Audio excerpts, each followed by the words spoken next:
All right, now, hopefully this is the right one. It's about 30% or 60% shorter than the one that I would have delivered. So you'll be happy since I have all of 2 minutes. So to get going, there's two parts to my presentation. One is I want to spend a little bit of time talking about patterns and trends in intimate partner violence, particularly in the United States and the UK, which is where most of the data come from. And then I'm going to spend the rest of the presentation talking about intervention programs designed to either reduce recidivism or reduce revictimization. So without delay, I'm going to start. What you see up in front of you is a figure that displays from the two national victimization surveys, one from the US and one from the UK, the self-reported IPV victimization rates over the last 20 or so years. The blue line is the US, the red dots and red line are from the UK.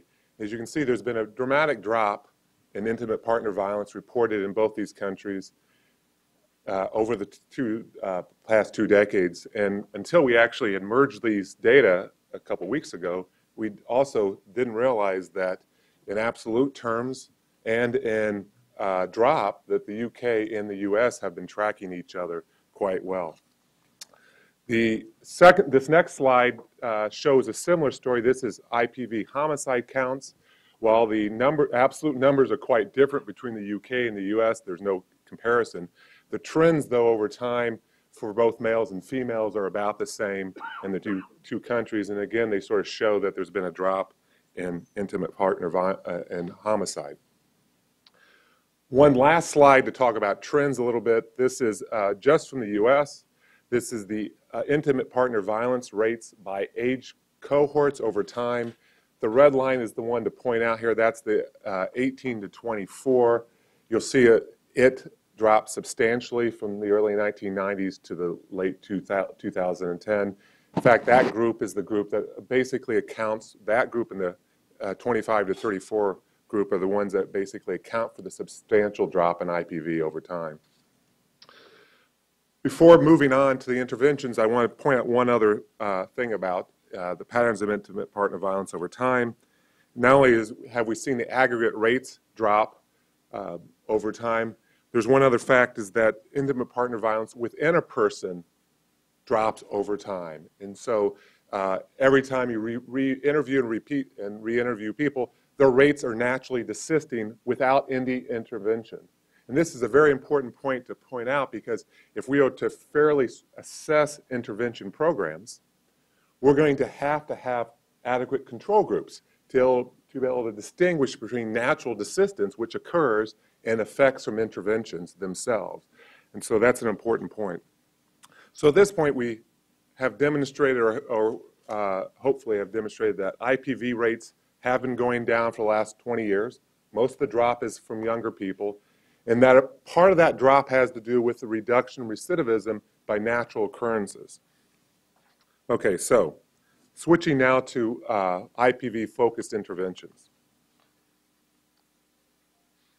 To start out with, there's a couple things to know about IPV interventions. Some of them focus on the offender with the aim of reducing the recidivism. Some of the interventions focus on victims with the aim of reducing the risk of revictimization. Some of them focus on both, or they're sometimes combined to focus on both the offender and victim. But important, they're not mere opposites of each other.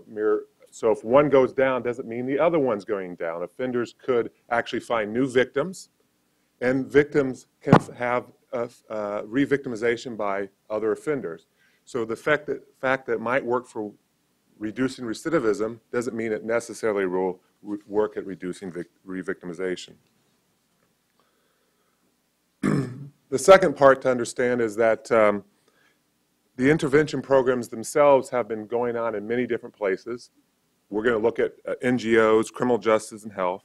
Some of them have happened in isolation, and more recently, many of them have happened in partnerships. They occur together simultaneously, and many times in sync with each other. And so it's important when we take stock, what may work or what may not work is difficult to detect anymore because of the interlinkage between so many different service providers.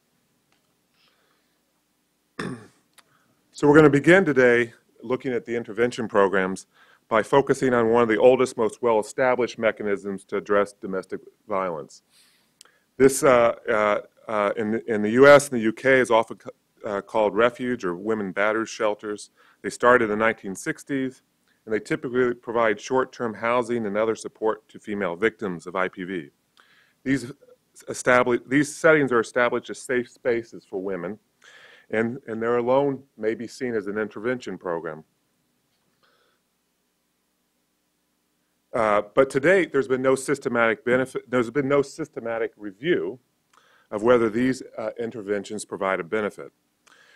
And it's difficult because you might hear stories for which we hear positive outcomes, but when you try to compare averages across groups, there hasn't been the type of evidence that we would like to see.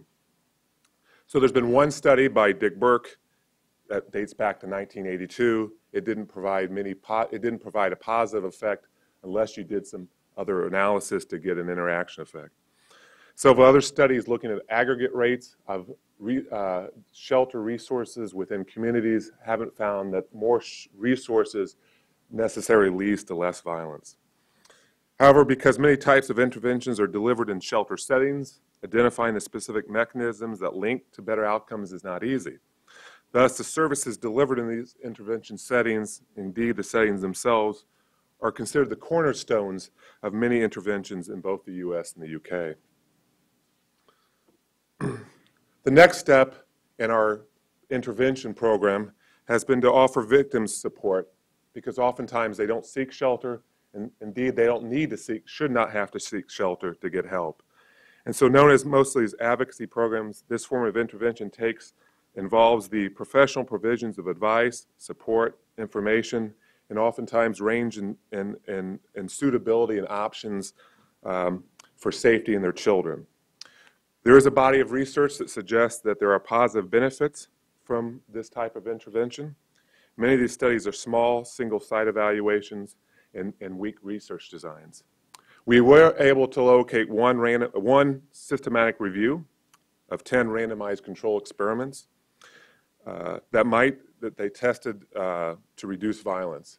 This meta-analysis has shown that from advocacy programs, there might be an effect between the first year and the second year, but the effect beyond the second year seems to dissipate. There's also sort of ambiguity whether these programs actually improve the quality of life and the mental health of the victims. So moving from the sort of NGO experience into the criminal justice experience, probably the first and most well-known experiment to test any type of sanction was the Minneapolis domestic violence experiment. It was done in 1981 and 82. It found that those who were assigned arrest had about a 50% reduction in the amount of victimization reported to interviewers. The National Institute of Justice sponsored 6 replications of this experiment right afterwards in the late 1980s. And by 1991, the results were published, and the results were inconclusive. Subsequently, 2 other studies were done, one which did a meta-analysis on the data, which they averaged the effects across the studies, and the other one was done by taking all the raw data, pulling all the raw data, standardizing the measurements, and reanalyzing the data. Both of these studies found consistent effects. They were a statistically significant reduction in revictimization for those who were in the arrest group compared to those who weren't. And since we're full disclosure today, I'm the author of the second study that showed the 25% reduction in revictimization. Since the arrest studies were done, my colleague Joe Gardner and I have summarized the effects of prosecution on intimate partner violence, and we've looked at about 135 studies, and the results are there up on the screen. The important point to take away from this is that when we compared effect sizes and tests between cases with prosecution and cases without prosecution, We found no significant differences in the amount of revictimization between those with prosecution than those without. Beyond prosecution, the courts can also issue restraining orders. This is a common practice throughout the United States. Restraining orders is another type of criminal sanction which universally compels the offender or the proposed offender to have no contact with the victim or the complainant. In addition to no contact, almost universally they impose additional sanctions beyond what normally would be found if there is violence, and they make illegal what oftentimes those legal actions, but now are illegal, and so someone can be sanctioned for doing that as well. Unfortunately, in preparing for this presentation, we could not find any systematic review of restraining orders. So therefore, I went about on New Year's Day and found 21 studies that have actually tested a correlation between restraining order presence and revictimization. Of those 21 studies, we found 43 comparison tests. Of the 43 comparison tests, 15 of those produced a statistical relationship between having a restraining order and not having a restraining order. So the preponderance of findings from that area is that those without restraining orders, there's no differences in their level of revictimization. Beyond restraining orders, we have therapeutic treatment programs. Therapeutic treatment programs are often mandated by courts. Here there is quite a bit of evidence about their effectiveness, or I should say lack thereof effectiveness. Again, for full disclosure, I'm one of the authors of one of the 5 randomized clinical trials in this area. The subsequent meta-analysis of the therapeutic treatment programs has shown that there is no reduction in revictimization across the 5 studies, randomized clinical studies. There is, among the non-randomized experiments, there is some evidence that shows that the more treatment that you stay in, the longer you stay in treatment, the less likely you are to report a revictimization. So a dosage treatment effect has been found, but those are non-randomized experiments. So that covers the criminal justice system. And now I'll turn to the healthcare settings. So the healthcare settings is a new area for me to review, and Harriet here has contributed a lot of the research, and she gets a lot of the praise for the quality of the research. There are a lot of there are 4 published systematic reviews of more than 30 studies. If I had to sum these 4 systematic reviews up, I'd say that there's generally instruments are equally good at identifying women who experience IPV. There's been no adverse effects on screening on women. The question of whether screening actually reduced mortality, and that's a different story. There have been 2 ER-based RCT studies. Harriet was the author of one of them, and 1 primary care one. Neither the ER or the primary care interventions found that screening reduced subsequent intimate partner violence. And when some studies have tried to include screening with other types of interventions, only 1 of the 6 so far has found a significant reduction. So moving on to where we now start about partnerships, about trying to combine interventions across domains. The first type of interventions in this combination area dates back to the late 1960s. And these were efforts to combine social workers with police to respond to domestic violence incidents. Since then, and that initial study done in New York City initially found some positive effects from doing this combination.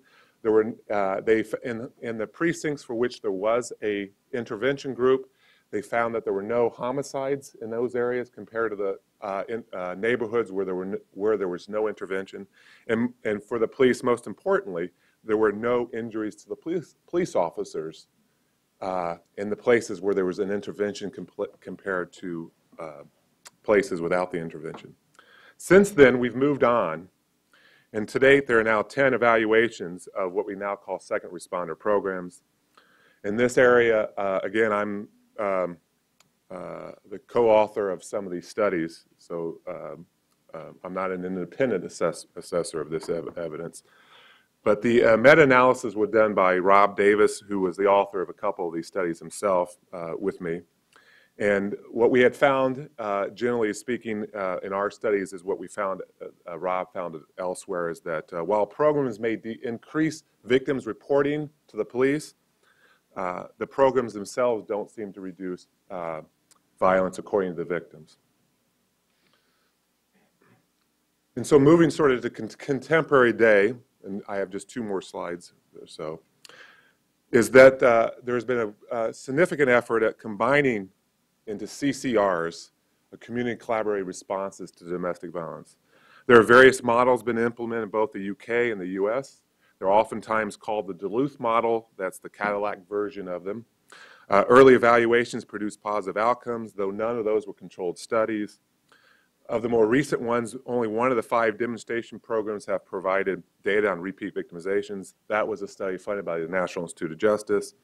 That study found that the 3 CCRs did not produce any less violence in the comparison sites. That study was consistent with a 10-site primary prevention evaluation funded by CDC that also did not find reductions on intimate partner violence between the communities with IPV, with the CCR compared to those who did not. And again, I was a co-author on that study. So the one project we do want to highlight that has significant promise is the Multi-Agency Assessment Conference. This is an effort going on in the UK. The initial study was a Cardiff evaluation study for which showed there was a reduction in revictimization for both 6 and 12 months. Amanda Robinson, my co-author of this presentation, was the author of that presentation. That program has now expanded throughout the UK. It's in over 250 different jurisdictions in the UK. Unfortunately, as the Home Office identified, there has been no subsequent evaluation of the UK Cardiff approach since her original intervention. So in summary, there has been a widespread proliferation of all types of IPV interventions across the US and the UK. They're both single multi-agency approaches, victim and offender-focused interventions. Only a very small proportion of these interventions have been subject to research, and little of the research meets what we consider to be the gold standard. Today, the strongest evidence suggests that police responses, particularly those that involve arrest, have a positive effect. And then the intervention programs involving advocacy planning with victim and intense long-term advocacy programs, particularly the work by Chris Sullivan, who happens to be my colleague at Michigan State University. Her work and her colleagues has shown that there has been a benefit beyond 1 year. So I want to thank the committee again. I want to thank Michael for accommodating the fact that he had to step up to the plate earlier than he expected to, and he did a great job. And this has been a wonderful experience, and I suppose we can move on to questions if the time permits. Thank you.